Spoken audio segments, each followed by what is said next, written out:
had a chance to look at the minutes from our last meeting. Anybody have any questions about the minutes from the August 28th regular meeting? Any questions? Is there a motion to approve the minutes? So moved. Second. Mr. Gabbard? Yay. Mr. Wade? Yay. And Linda, we have the fiscal officer report. Yes, the board's received an updated appropriation revenue status report, as well as the fund status report. And just to read in the record like I do every month, we have $11,317,629.28 in our checking and investment account. Okay. And we have the current bills to pay. We have had a chance to take a look at these. Any additional ones other than what we've seen? Any questions about current bills? Do not. Is there a motion to pay the bills? So moved. Second. Mr. Gabbard? Yay. Mr. Wade? Yay. And the next item, anything else on the business?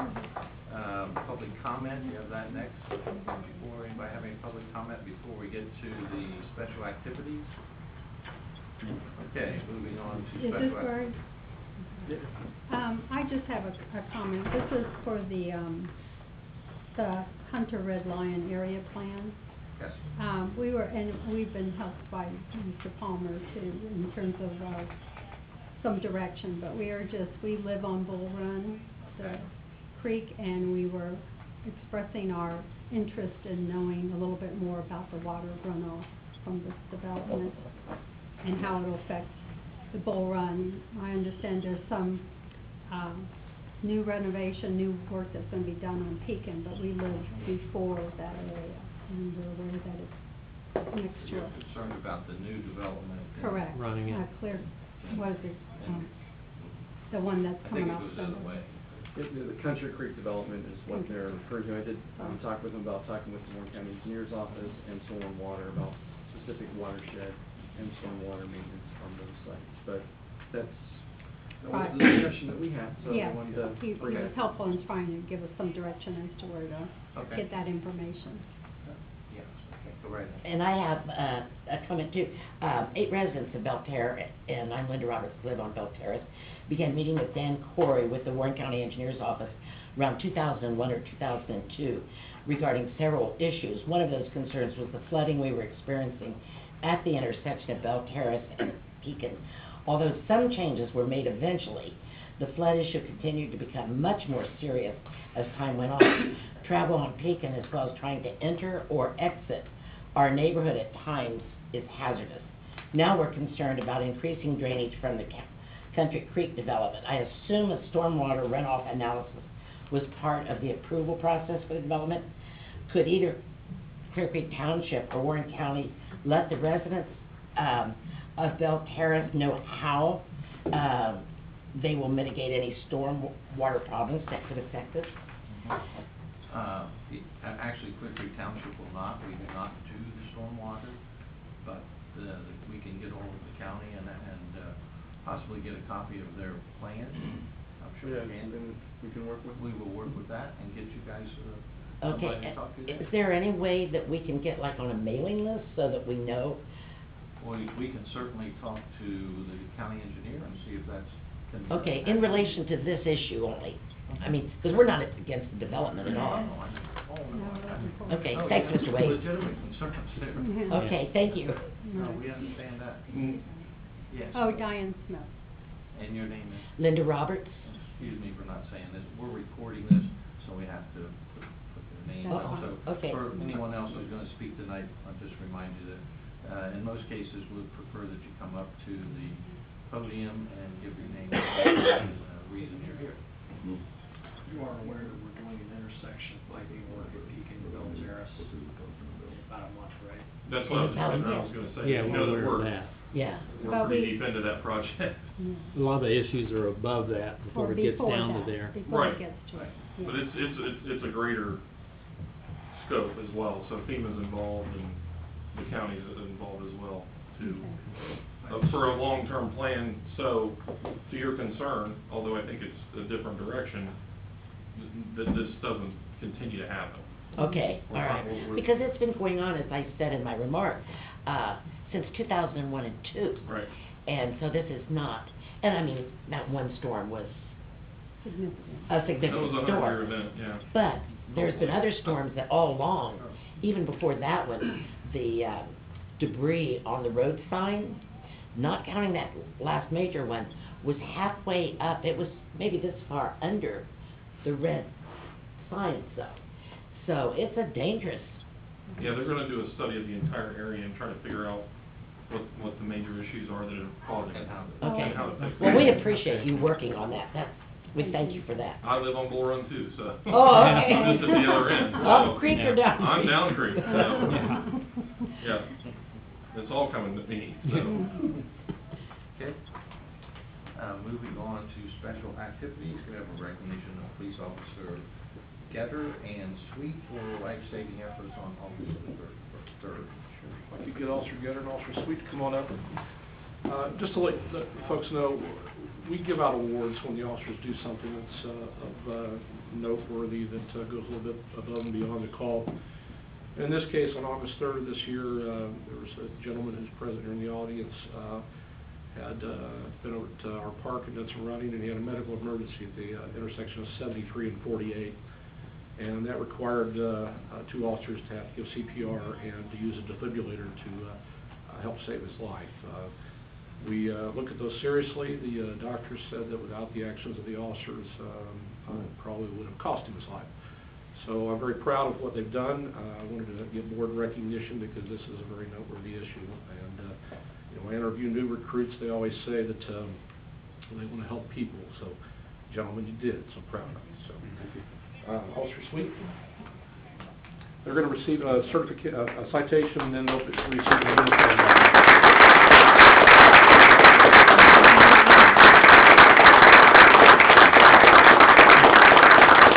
If you want to say anything, this is the gentleman that was in the accident. So, if he doesn't mind, we'd like to hear from him a little bit.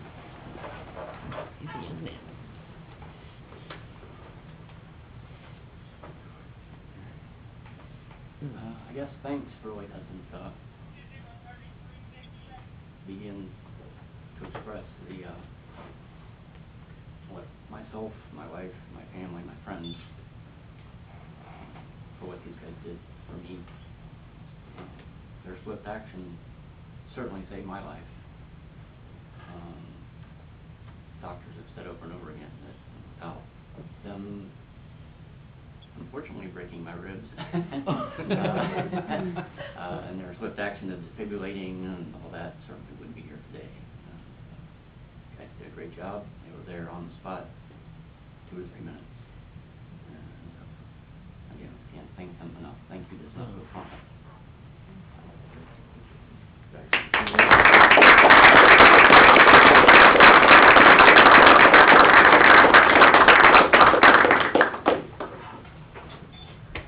Okay, we also, item 2 on the special activities, we have a public hearing on resolution 5049, which is a resolution to consider adoption of the Hunter Red Line Area Plan. At this time, I'd like to entertain a motion to recess the regular meeting and open the public hearing.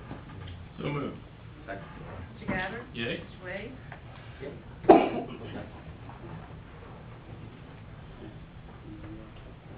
Let me turn it over to Greg. What kind of regional planning?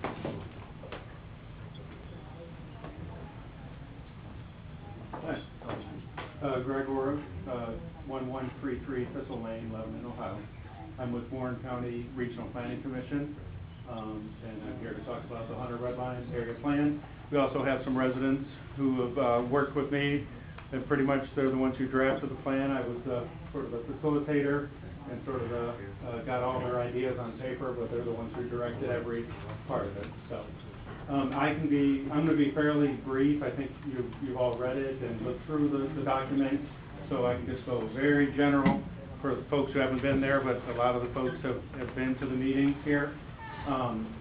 This is just an acknowledgement of all the time and the effort that folks have put in. Mrs. Oda here had asked me to sort of figure out our volunteer hours that we had, and I calculated it really quickly, kind of person by person. It was 400 hours altogether, so 400 hours by everybody involved here, and I did it by person. So thank you. We ended up having 7 Citizen Advisory Committee meetings and 2 open houses, so that was pretty impressive. We dove into the subject. This is the community borders laid out by the residents, so I'm not going to go really quickly. SWOT analysis, which analyzes the strengths, weaknesses, opportunities, and threats of the area. So these were done by all of the citizens who I just discussed. And then we came up with a vision statement that led us throughout the process here. And feel free to stop me at any time, but I'll go quick. And then what we did was we had guiding principles, and the guiding principles are what led the action items. And Jeff was very good about back and forth with me and very diligent to make sure that if we came up with a guiding principle and we had an action item that addressed that guiding principle. So it's broken into chapters, and the community identity chapter had its own guiding principles and different design enhancements. So this would be stuff like streetscapes, commercial nodes, parking areas and things like that. Stuff that's on physical projects. And then also with that, we came up with a concept of a red line town center. And this is one of those that I think the direction of this area on red line can go a bunch of different directions. It's sort of the short term versus the long term, minimal investment with some investment, so with expectations on return. The Country Creek is in this drawing that you see to the right there. I think that was brought up. And then this is kind of in the center of 123, 741, and 122. This is a conceptual-based design. Obviously, this would be based on the developer, the owner of the properties. But what this would do is we could at least establish some mixed-use center zones and mixed-use neighborhood zones in this area through the zoning process. Warren County has this as an option. It's just something that's not in Clearcreek's sort of repertoire at this point, but it's something that could be added to encourage this type of development. The other part that I'll get into Chapter 3 is the retail. The retail can be more your standard retail with the parking in the front and right up to the street, which is fine. That's how UDF is done. Or it can be where the parking is on the side or potentially in the rear, and strategies to more utilize the property and to get a little bit more of an economic bang out of it, both for the developer and the community. A good example I use on this is that UDF picture. If the gas pumps were just in the back, which there'd be plenty of room, that actually probably would help out flow. You could imagine the pictures you could take with the church leading into the UDF. The UDF architecturally fits in perfectly with the church, unfortunately just behind the gas pumps, and we kind of missed an opportunity there to put that in front and change really the whole look and town center feel. So those are things to decide in the future, but this lays the groundwork for it. Example of different sort of projects that can be done. We can encourage developers to take a red line sort of feel, and whether it says red line that big or Clearcreek Township, these are things that can be hammered out. But I think through the community, the brick with sort of the stone was viewed as sort of a red line feel. And I think there's things like John here has been working with the church, and they're going to redo the entrance there, whether a public-private partnership could work out installing that wall and starting to set the tone. And then we're having a volunteer planting effort in Hunter at the beginning of next month. We could do something similar around, you know, that cul-de-sac just how it dies out there and it looks a little awkward. A simple planting around there mixed in with some improvements by the church could make a huge difference on the perception of that. And then we have guiding principles leading to action items for each one. And so what we'll do is go through these action items kind of step by step between really ourselves, Jeff, and we're going to ask the advisory committee to meet maybe semi-annually, like meet or twice a year, something like that, to keep the process going. We want to make sure that we have a plan that's implemented. And we know that it's not a silver bullet, whether it's sewer, whether it's trees aren't going to solve everything, but each one of those starts to set the tone of the future of Redline. And then the land use is more the nitty-gritty. Jeff would always be like, if I put, hey, we want this in here, he's like, well, tell me the exact example of some language where this has been done and how to do it. So we have commercial zoning standards, fuel station standards, which I discussed, and potentially drive-through standards and pathway standards, and residential standards that were brought to us by John Greer as well on that, with just some different concerns about having high-density residential next to these sort of country estates, and they're kind of using these country estates as their backdrop, while at the same time it starts to create some effects on these estates by runoff, construction, debris, and all of that. So that's stuff to consider in another phase. And here we have the kind of a conceptual land use map. And then with this, well, in your book here, we have a future land use map that shows the potential if sewer was run up to this area. And this what talks through Jeff, ourselves, some of the landowners who are up there, and then I think through the water and sewer. So where the sewer part is not completely done here, what we're trying to do is create a land use map that is realistic. So for years, from the 2005 map, and if anyone has seen it, it was industrial through the whole area. Pretty much that whole east side was there. And I think what we wanted to do, one of the big things we wanted to do is figure out, okay, is it realistic to have industrial out there? Can you even get sewer out there? Does the land allow for sewer to be out there, or is that sort of wishful thinking?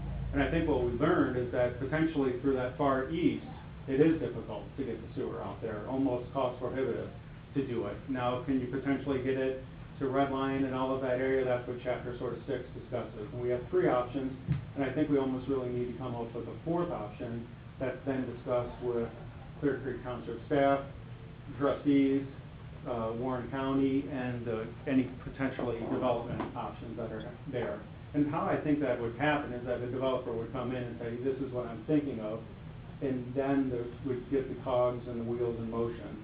And one thing that was brought up that could potentially help is that from the economic development standpoint from Warren County, they said maybe potentially put a TIF district over this area right immediately, including Country Creek Estates, because right now it's valued as farmland, obviously, and even the homes there are going to start to pool money.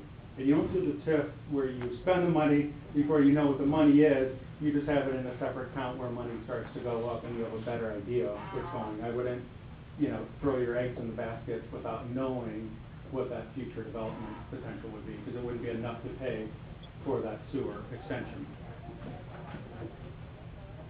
And this one actually is an older one, and this shows potentially if we were not going to have sewer potentially run through the whole thing. This was sort of option 3, and if you look in your book, sorry for everyone else there, we have more of an option 4 here after discussions with property owners into the area that extends it just a little bit along 122 and along in between 741 and 123. So that's in your book in the land use chapter. And then I think what we'd have to do is recognize that the future land use is at least now more realistic than it was before, substantially more realistic than just a blob of industrial in here, but would have to adapt based on the sewer capacity needs and cost of that. I won't go far into the land or the parks plan, but this is Loeb Park, which is just below.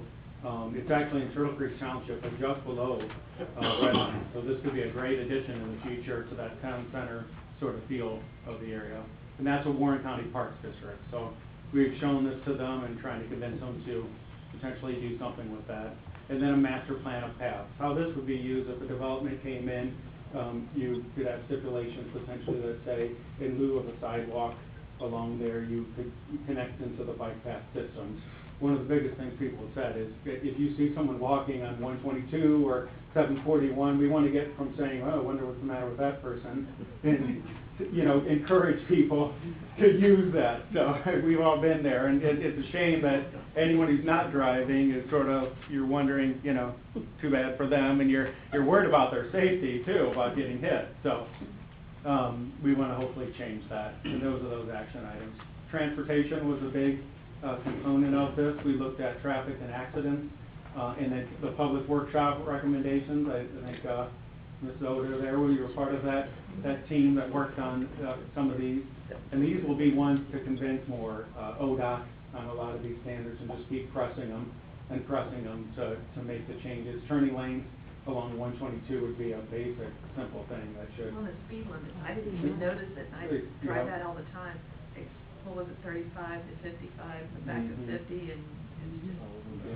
So you're getting trucks that are 45, and then they go up to 55, and they're jake braking or whatever right there, and making noise along that thing. So simple changes to start, and then trying to increase the connectivity for local traffic, but not making it cut-throughs, is what people really were determined to there. So those future thoroughfare plan maps actually go into the Warren County thoroughfare, and if a developer comes in, and right there, they make those connections through that. So these actually get somewhat implemented as time goes on, but it's development driven. And we have a lot of action items related to traffic. And potentially a cross-section that I did to try to convince ODOT that 123 can be more than what they see it as today. Even though that's not gonna happen anytime soon, they said, when they repave it, they try to, that surface coat that they just did, they try to get a good 6 to 8 years out of that. So that means any sort of big improvement related to widening or anything like that is 6 or 8 years down the road. But if we can convince them to do it a little bit outside the box, that would be better for us all. And then here's the sewer study option. So one, if it is 3.3 million, and that covered a certain area. And the final one that I think is closer to what certain landowners would be interested in is close to this. We just have to chop some parts off that are, especially towards the south east side, that potentially would require a separate lift station just for a part of that parcel. But this would be one, I think, that would be folks at least who own the property or who live in that area, a couple of the property owners, we have about 3 here, who would be interested in potentially trying to figure out a solution to this. But I think from our standpoint, we're looking for exactly what that makeup would be. I think the commissioners have any sort of extension of that. They're looking for it to be mostly commercially driven or some type of economic base driven, as opposed for more residential homes or significant residential homes. So you have to look at the balance of that. This one was a very expensive option, the 5.2 million, and I think that was reviewed and just seemed that it was just way too over the top, I think, budget-wise for everything. And then what we tried to do is do an option 3 that at least showed getting it right to town center. That was more like $1 million option. So just to show that we have options in there, and I think by the end of it, we'd come up with an option 4 that would obviously be more than this, but more. So I mean, we just need a development or a developer, and that's pretty much the rundown of the plan. All right, let's stick around. Does anybody have any questions they'd like to ask at this time? Well, it's a great, I'd just like to say, a lot of hard work, obviously, 400 some hours, and did a great job. And it takes a plan like this before you can get anything started and moving forward, so. And obviously sewer is always going to be a big part of what happens out there, so it depends on the developer and the county and, lots of different parties to figure out how to get the money to do that. So I'm sure it'll move forward. Does natural gas figure into any of the plans? The only thing that I know is that there was potentially an end user of natural gas that was an option. I don't even know if it was like an option that was like right there, but it was a pretty intensive use to use the natural gas. So that's the only problem. You could get someone who would use the natural gas, but you're talking about a pretty heavy industrial scale sort of use with that. There's unfortunately no middle one, unless there would be some type of, high-tech industrial that came around. I mean, that would be perfect mixed with that gas line there. So. Thank you. Yeah. And there's a couple people from Redline, or who have been working on this process, if you'd like to speak, or Anyone availability for that. interested in speaking, more than welcome to. Anyone interested in speaking, you're more than welcome to come up. Yes, sir, come on up.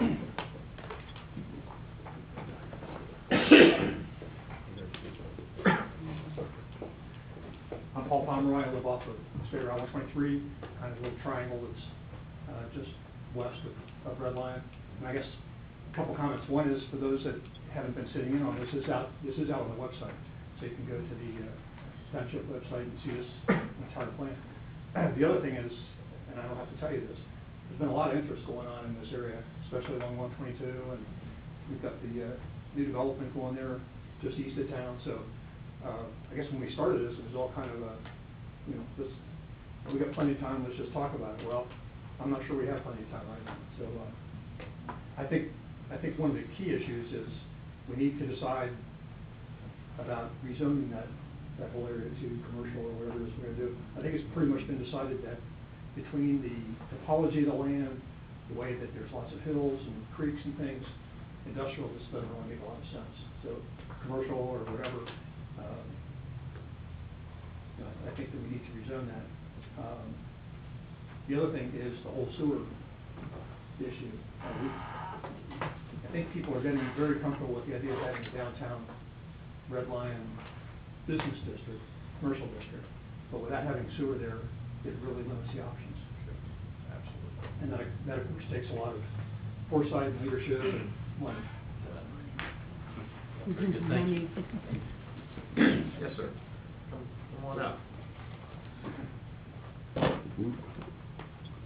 John had done a lot of extra, he's an architect by trade, and John Greer had done a lot of extra behind the scenes, even pushing for the sewer early on and figuring out different options with it, so he put a lot of his own time into the project as well.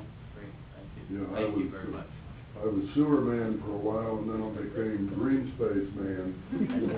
And I wanted to make sure that the public that's here, you guys know it, because you were instrumental in allowing the zone to change from industrial to residential, so that the Country Creek could go in and have a lot more green space to go along with the houses. With these acre to 2 acre size lots that are gonna be in there, that's gonna cut down on a lot of that runoff. That if you had the little 1/4 acre, 1/3 acre lots where it was all roads and paving and houses, then you'd get more runoff problem. But these guys here are the ones that allowed that to change to be that kind of thing. But, so thank you for that, and we'll keep working on making this thing happen. Very good, and thanks for your work. Appreciate all you guys, the efforts that you put in. And I did, as a quick thing, if you don't mind, work down the Country Creek, and what we're hoping is that the drainage, they're gonna have a retention basin that's in here to retain the water. And then if you look at the flow of the land, that creek actually goes across over this way. So I think I'd spoken to you, and are you over this way? I'm not sure that you're. Okay. We're, I don't think you got a red dot, Phyllis. yeah, I don't think so. Yeah. Missing something? 741 in Pekin, Yeah. and Okay. then off Pekin is Bell Terrace. Got it, okay. If you go midway up the right side of the map, where it says agriculture, Yeah. and you make a right and you go about half a mile down, Yeah. Beacon, Yeah. that's where they're at. Yeah, and I think we might have spoke on the phone at one time, potentially. I called for a copy of this, Okay, but that was it, okay, yeah. okay, good. All Did right. you get the copy? I did, Okay, thank good, you. I sent it. Okay, that's good, so we did. All right, that's all right. Okay, but you might want to go up and point to it so you, Oh, yeah. so they can Yes, see sorry. where the water's being going. So I think you live up Correct. into Yeah. this area. This Yeah. is kind of the watershed, and it comes underneath here and heads this way, Right. from my understanding. And the water No, that's comes absolutely right. into there. Mhm. So I Okay. don't think this should That's really nice to ever hear. reach yours. This is not gonna go that way. Great. Yeah, and that was what was tricky about the topography, because then it goes this way, and then it goes this way. So you need lift stations in different places, and the county is hesitant to add lift stations, and that's about $350,000 investment that either needs to be done through a TIF or by the developer. So those are those items that are a little bit tricky. Mhm. Otherwise, you have to dig 38 feet down through this area and raise the road 10 feet. And so that wasn't even close to a viable option. That's, raising roads is not a good thing. No, I feel like we're closer. I think Than we were. the county is, besides the initial cost, if you can get a developer to do a lift station, they're not crazy about lift stations, because then they have to maintain them. Oh. And they don't want to think there's one, as a general rule. And the other piece of the challenge, looking at it, is it's one of the highest points in the county, right? So you would think logically that that wouldn't be an issue, but it absolutely is. Because it's, Right. just what you just said, it goes several directions, then it comes back up and goes back down again, so. Those discussions have been going on for a long time. But someday, there there may be a developer come in there that has, enough foresight and money to, make that all happen. I mean, I think it's a good spot. I mean, it's just gonna take a little bit more time, and having a plan to start with is what you have to do to get moving forward. So, at least when somebody comes there, we can at least say now, well, we have a plan, and take a look at the plan and see what you think. And then now, a plan is just a plan. If something, a great idea comes along, the plan could be changed. It's a place to start, and that's critical. So we appreciate everything you've done. Yeah, thank you. Thank you. Thank all of you. Thank all of you and Jeff, and I know you've got lots of hours in working. So good for you guys. So at this point, we are into a public hearing, which, anybody else have any comment? What we do, the process is we'll close the public hearing, then we go back into the regular meeting to vote on the resolution. So before we close the public hearing, any more comments about this, accepting this plan? Okay. Yes, ma'am. I would like to comment. I think it's a great plan, and my name's Diane Smith. Very nice to see that you guys are looking forward and not backwards. So, Yeah. as well as we living in this area, we very much appreciate it not being industrial. Okay. Very good. Thank you. Okay, is there a motion to close the public hearing and reopen our regular meeting? So moved. Second. Mr. Gabbard? Yay. Mr. Wade? And is there a motion to approve resolution 5049, a resolution to approve the adoption of the Hunter Red Line area plan? So moved. Second. Mr. Gabbard? Yay. Mr. Wade?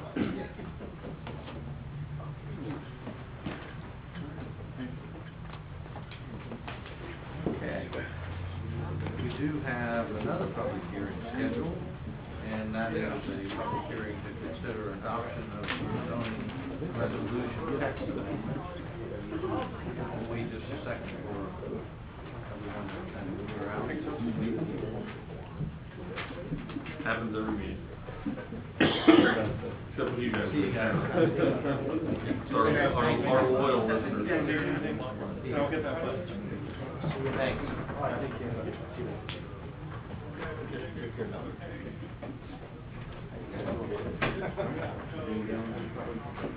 Okay, we're to recess our regular meeting and open our public hearing to consider resolution 5050, a resolution to consider the adoption of zoning resolution text amendments. So moved. Second. Mr. Gabbard? Yay. Mr. Wade? Okay. Jeffrey? All right, Mr. Wade, this is text amendment that is dealing with 3 issues, but it takes a lot of chapters. To get there, we're looking at chapter 3, 5, 5.5, 5.75, 6, 16, and 21. Ultimately, what this is doing is we need an update regarding medical marijuana. This prohibits medical marijuana in the township. We need to do an update to our sexually ordered business regulations that does that. And this then clarifies agritourism, giving the state's definition room to exist in our regulations with site plan review, and modifying our previous agritourism to what's called farm-based tourism and allowing it to remain as conditional use. So that's the thumbnail of everything that's going on. We have had a chance to take a look at this, so this is not new to us. Anybody have any questions for Mr. Palmer about the resolution 5050? Jason, have any questions? I do not. The only thing, and we spoke about it, I believe, is that we're not going backwards on this to the agritourism that's already in place that we've approved, correct? Well, the agritourism that was in place gets renamed to farm-based tourism. It functions the same way as it did before. Just separates the two. It separates Okay. out everything that truly can be classified as agritourism underneath the state's definition, gets still site plan review. Right. There's still a level of control, but Still all be the conditional use. correct. Yep. The 2005 Now, ideas are still out there. Okay. So we'll balance it out. Okay. All right, is there a motion to approve 5050? Do we have to come out of a public meeting? Do we have A a motion on motion this? to come out of, Okay. any motion to come out? Sure. So moved. Second. Mr. Gabbard? Yay. Mr. Wade? Yay. Okay, now we have floor. If there's a motion to place it on the floor, Mr. Gabbard. So moved. Second. Mr. Gabbard? Oh, wait, no, Oh. Yeah, no, wait no. for comments. Anybody have any comments about 50/50? Mr. Gabbard? I said yes. Okay, sorry. Mr. Wade?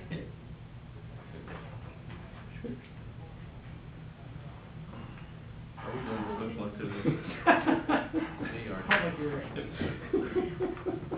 Unless, That wasn't as special as I was hoping it to be. unless you have something additional you want to add to the special activity. I have nothing, sir. That does not either. No, that was special enough for me. Perfect. Okay, moving on to new business, we have planning and zoning's monthly report. Yeah, I can answer any questions regarding the monthly, it's pretty straightforward. Anybody have any questions? Jeff for his monthly report? Okay, moving on to the fire district, we have a request to make an application for the low grant. Yeah, it's our annual load grant that we do. We're gonna request to replace the computers we use for in our ambulances to do medical reports. Okay, there's a motion to direct the fire district to apply for the low grant. So moved. Second. Mr. Gabbard? Yay. Mr. Wade? Yay. And we have a step increase for firefighter, paramedic, is it Lukey, and Con, moving from $20.38 an hour to $21.12. Yeah, this is our contractual step raise. They both meet expectations in the performance evaluations that we're due. Okay, so motion approved the step increase. So moved. Second. Mr. Gabbard? Yay. Mr. Wade? Yeah. And a request to advertise and solicit sealed bids for power ambulance cots. Yeah, this is reference to the federal grant that we received a few months back. The COTS reached the threshold for bidding it out. It is on state bid, but it's kind of tricky, but due to federal procurement guidelines, we think it just would be safer for everybody if we actually go ahead and bid it out. And we do believe we'll be able to beat the state bid price by bidding it out. Really? So, That's awesome. yeah, so we're requesting permission to do such. Good for you. Is there a motion to direct the fire district to advertise for sealed bids for the power ambulance cots? So moved. Mr. Gabbard? Yay. Mr. Wade? Okay. And we have a monthly report.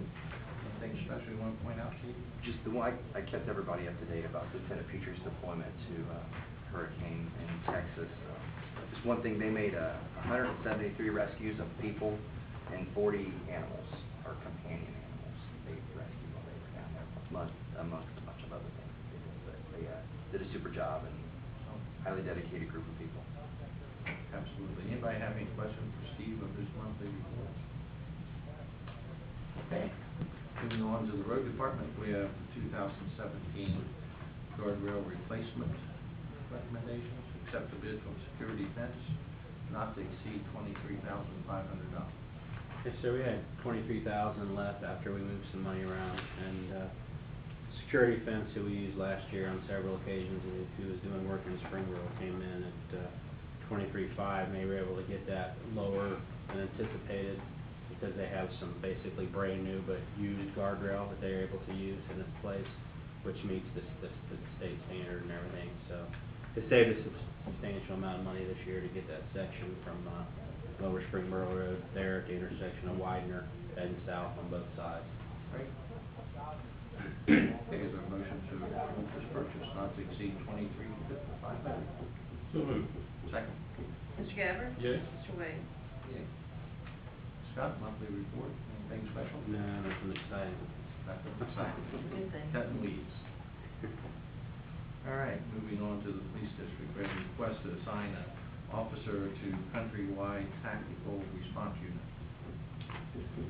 As a police chief for a department our size, it's my goal to try to staff each shift to handle a moderate emergency. In a way we can afford to handle a severe or extreme emergency that's required few people on duty all the time.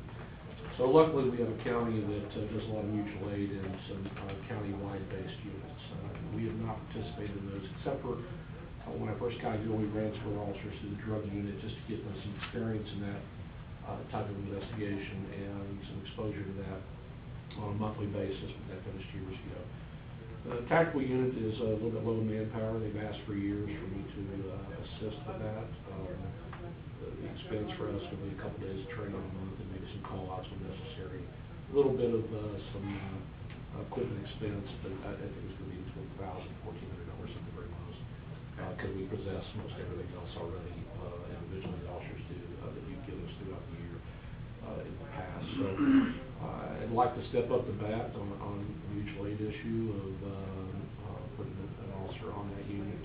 There's some value to that because they bring back that knowledge to that training and can help our officers be a little more tactical in their safety. So early on, we just didn't have the manpower for me to bring that in. We're comfortable to handle our issues and add that to it now, so I feel good about presenting that to you and asking for that request. So the request is can we put somebody in the unit to assist with mutual aid issues, and you know, God forbid we have another issue here or like our murder or something, some of those units respond. So we would obviously get the use of that officer back should an emergency happen here, and have some knowledge of the territory and stuff to deal with on the team and get that to them also. I think it's a great idea. My question is, do you have anybody in mind? I'm curious. The process, we would provide the tactical team with 2 or 3 names, and they have an interview process where they vet them for fit within that team and some of their previous training, their demeanor, personality stuff, all that goes into it. So I would provide them 2 or 3 names. They would do some interviews and then select somebody from that group. Sounds good to me. Is there a motion to direct the chief to assign an officer to the county-wide tactical response unit? So moved. Mr. Gabbard? Yay. Mr. Wade? Okay. Chief, anything on your monthly report you'd like to point out? Not particularly. I sent an email out to everybody not long ago regarding embezzlement of Spring Hughes that we're wrapping up. So expect some indictments on that here shortly. Unfortunately, we had a pretty sizable loss to one of our businesses by an internal employee, so just wrapping that up. Okay. Okay. Anybody have any questions for the chief about his report? Or any questions, period? Okay, moving on to administration, we have several resolutions, and I expect we're going to need to do these each one individually since we're talking about recovery of funds. Yes, they're all, conceptually they're all the same, but functionally they're all different, so they're going to have to go forth. These were monies that were expended out for mowing grass in 2017 for a private property. All right, is there a motion to approve resolution 5051? So moved. Second. Mr. Gabbard? Yay. Mr. Wade? Yay. And resolution 5052? So moved. Second. Mr. Gabbard? Yay. Mr. Wade? Yay. And resolution 5053? Mr. Gabbard? So moved. Second. Mr. Gabbard? Yay. Mr. Wade? Yay. And 5054, this is same type of motion. So moved. Motion to approve. Second. Mr. Gabbard? Yay. Mr. Wade? Yay. And we have our new barrister makes us do these things. That's if they were legal. I used to do it all the time, man. Yeah, we know. The longer I get. Stay by the hour. By the resolution at this point. Oh, thanks, guys. Okay. I know you care.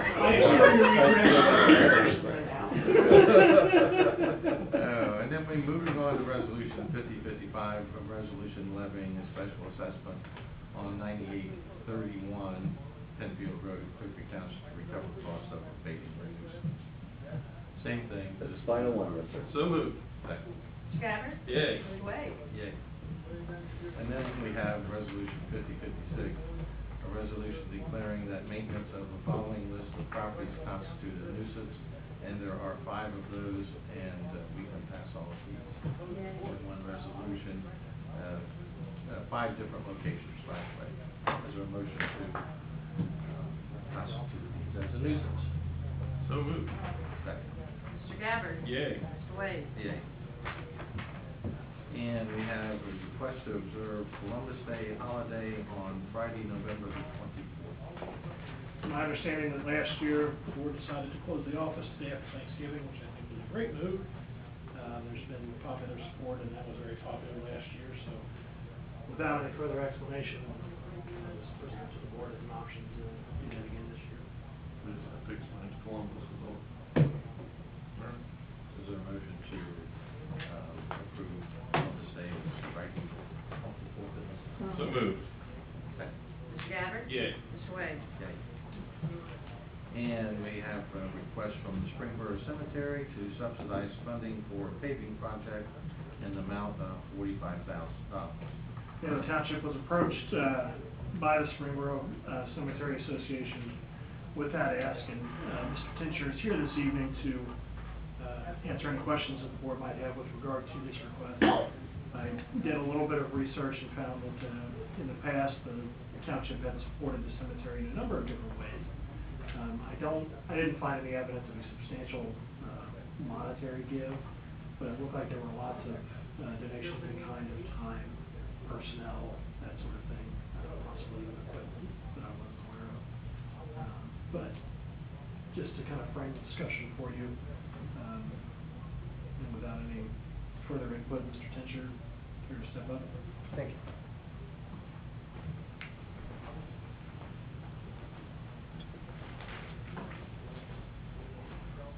Good afternoon, Board. I want to thank everybody for what they do here at the Township, Police Department, Fire. We see them out there at the cemetery quite a bit and use them to help some of the people coming out to unlock the car they locked up. So, great working relationship with everybody. Yeah, the cemetery in the past has asked the Township for some help when the equipment went down. Probably talking about the crossheads and the opening graves. We haven't had to have any of that in the last 3 years since I've been here, but they have reached out to the township for help like that. It is the only active cemetery in the township that would one day could revert back to the township under state law. So, just to let you know that we do have a endowment trust that we put 10% of lot sales in there that the township would receive at the time that the board would ever turn it over to the township. But those monies cannot be touched with any operation until the cemetery is turned over. So that's a gift to try to help maintain the cemetery at the time to do that. We're about $118,000 in that now. We're not allowed to touch that. That'll be given to you, the township, Clearcreek, when that day ever comes. But we are needing some pavement in there. We've opened up a new section. 75% of the sale that we probably do in there is in this section, which is gravel now. So to help, the cemetery maintain its status, and for our residents, which we probably have 90% of the people in the cemetery are township residents, we would need to get this part paved. It's half of the cemetery. I'm looking for donations through other means next year to take care of the other half. So it would only be coming to the township this one time. But this is the section that we do most of our sales in, and we need to look at paving that. And I brought my board, some of my board members here. So when you talked about 400 hours, Doc Swope is our board president. Sherry and Sandra Talma is other board members, and I have two others, which are not here, but we had a trustee meeting with them Friday, and they support coming to ask the township to do this. Question, money-wise, if we chose to do this, where would we pull the money from? I assume the general fund. We would have to do a supplemental appropriation. And what fund within the general fund is money to do something like this? Any number of them. So there's so much. Yeah. You could pull it We're from not just sure. about anything. I have to look at it in greater detail. I can't answer that question to you right now, but I know there are sufficient funds in the general fund. But we don't have allotted for something else, so we've got some extra. Unencumbered and saved. I certainly don't mind helping the township cemetery out, the board of trustees. This is a bunch. That's a bunch, and we haven't budgeted for that, obviously.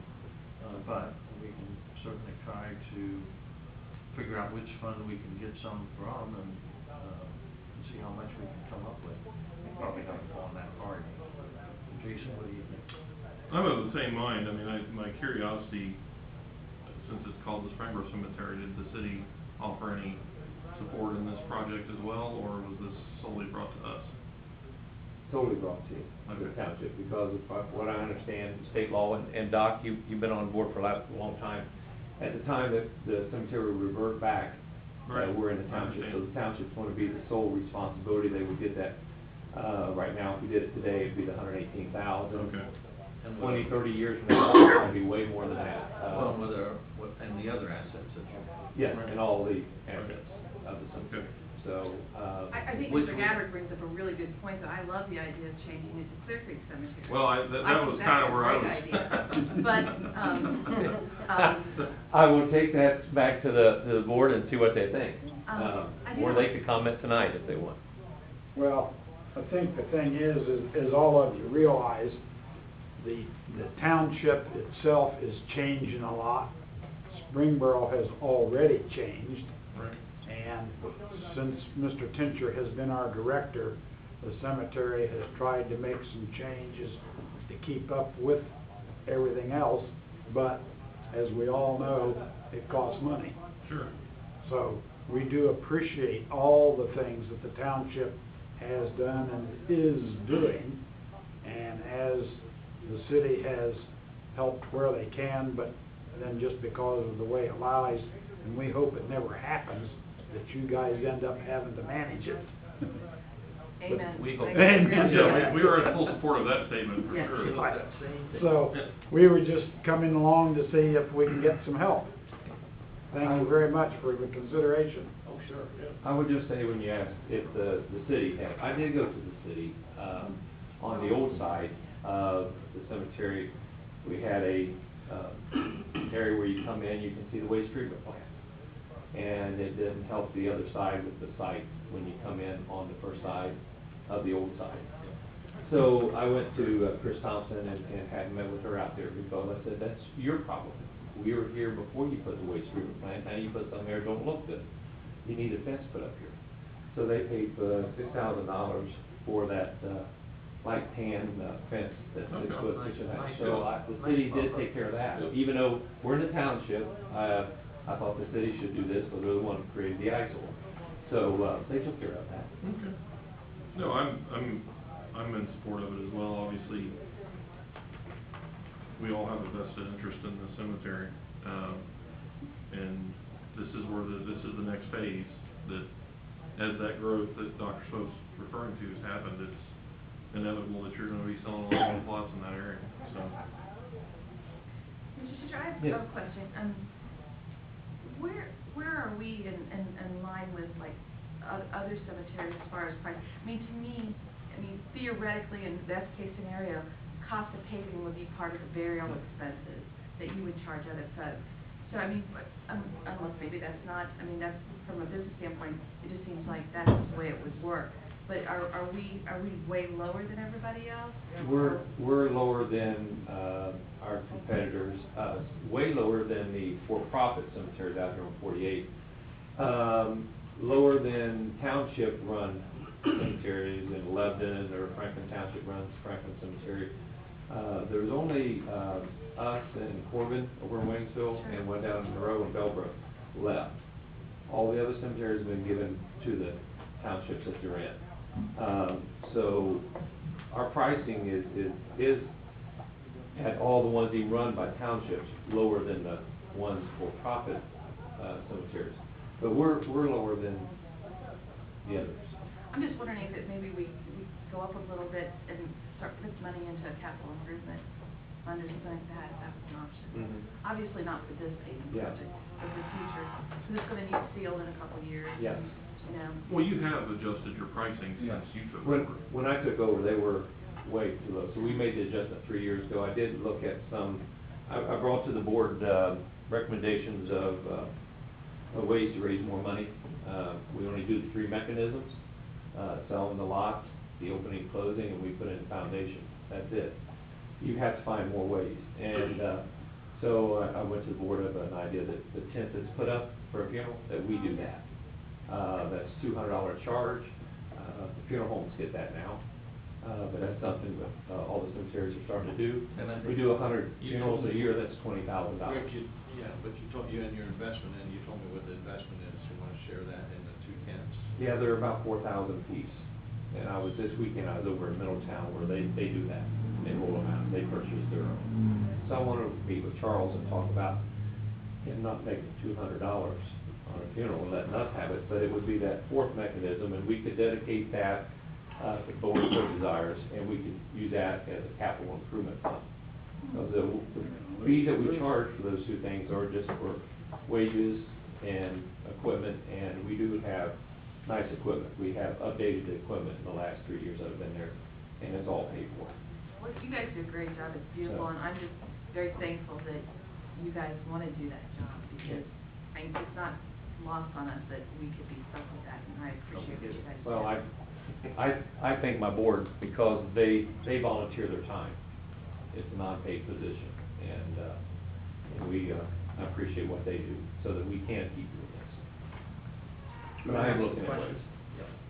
Are you paving over currently paved roads that are already in there, or are you creating new roads? Both. Where this section is, we opened up, it was the main road that went up where our columbarium is, and so that's existing there. And then we got the new gravel coming around that. So you have base in on the new road? Yes. My only suggestion to the board would be is if you do this, we've always done this in conjunction with the county to save township money. I could possibly contact, like, the county, have them come out, see what their price estimate would be this year, and if it's much lower than that, we could budget for it and maybe add it to a program next year. Because the larger the amount, the cheaper it's gonna be. I don't know, it could be more, but I think that would be something the board should look at, is my only take on it. Yeah. What was your cost per ton this year? I'd have to look it up, or I'd be making something up. Well, I can remember, but not quite. You remember that? I mean, I've got it bound by square yards, it's not ton, but I guess you could warm it out, but. He can come out The bid in a matter of an hour, Yeah. run it, and have what it would have costed this year, I think we ought to look to at compare it to the We 45. do that buy, and it's a substantial savings for us, based on We the get the volume. county We get the county price. Yeah. So they pull their readers, which we would just tie that together. Yeah, I'm at $10.60 a square yard, 2.5-inch bore. He has a So, formula yeah. based on width and distance, and he shoots it out in no time. Okay. He'd have to come out and do it, that's what he does for the county, so. I just think we might get some grief if we, don't tack it on to a county project where we've in years past done it to save money. Okay, well, let's do that, and in the meantime, Matt, we'll kind of figure out if we, of course, if we tack this on the next year, we won't have to worry about it, we do it in the budget. But, let's see what the county says, to start with, and then let's see how much we can help. Okay, get that done. Because we will do our best to help you keep operating that on your own. Thank you. Very much. Much appreciated. Certainly. Much appreciated. Thank you. No problem. Okay.